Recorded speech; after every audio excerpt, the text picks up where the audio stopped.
హారతి కార్యక్రమం లేకుండే దాన్ని కూడా ప్రత్యేకంగా కాశీ నుండి వాళ్ళని పిలిపించి ఈడ గోదావరి హారతి ఇవ్వాలని ఒక ఆలోచనతోటి వారిని కూడా పిలిపించడం జరిగింది. మరి అదే విధంగా వచ్చిన భక్తులు రాత్రి పడుకోవడానికి అనుకూలంగా ఉండడానికి టెంట్ సిటీని కూడా ఏర్పాటు చేయడం జరిగింది. అంతేకాకుండా భక్తులకు మరి కొంతమందికి నైట్ పడుకోవడానికి ఇబ్బంది అవుతుందని వాళ్ళకి పెద్ద పెద్ద డామెటరీస్ 200 పడకలు ఉండేటట్టుగా ఏర్పాటు చేయడం జరిగింది.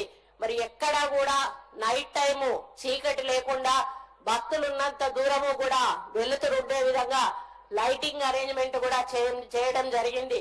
టాయిలెట్స్ అరేంజ్మెంట్ అయితేనేమి, మరి బట్టలు మార్చుకోవడానికి కావాల్సిన అరేంజ్మెంట్స్ అయితేనేమి, అదే విధంగా చిన్నపిల్లలకు ఇబ్బందులు వస్తే ఏం చేయాలి, మెడికల్ క్యాంప్స్ కూడా మేము పెట్టాము. అదే విధంగా అంబులెన్సెస్ ఇక్కడ పెట్టాము.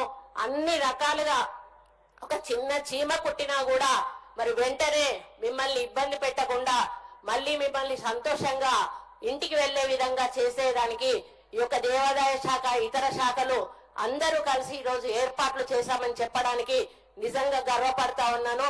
మరి ఈ రోజు మన ముఖ్యమంత్రి గారు కూడా వారు పదే పదే చెప్తా ఉన్నారు, మనము పుష్కరం అంటే ఆంధ్ర వైపు ఉన్నటువంటి పుష్కరాలను గుర్తు చేసుకుంటాము, అది కాదు పుష్కరాలంటే తెలంగాణలో కూడా ఈ పుష్కరాలు ఉన్నాయి అని చెప్పి అనుకునే విధంగా మనం చెయ్యాలి అన్నారు. మరి వారి మాట మేరకు ఈ రోజు సరస్వతి పుష్కరాలను ఒక మరి స్థాయిలో ఈ రోజు మేము జరిపించడానికి అన్ని ఏర్పాట్లు చేయడం జరిగింది.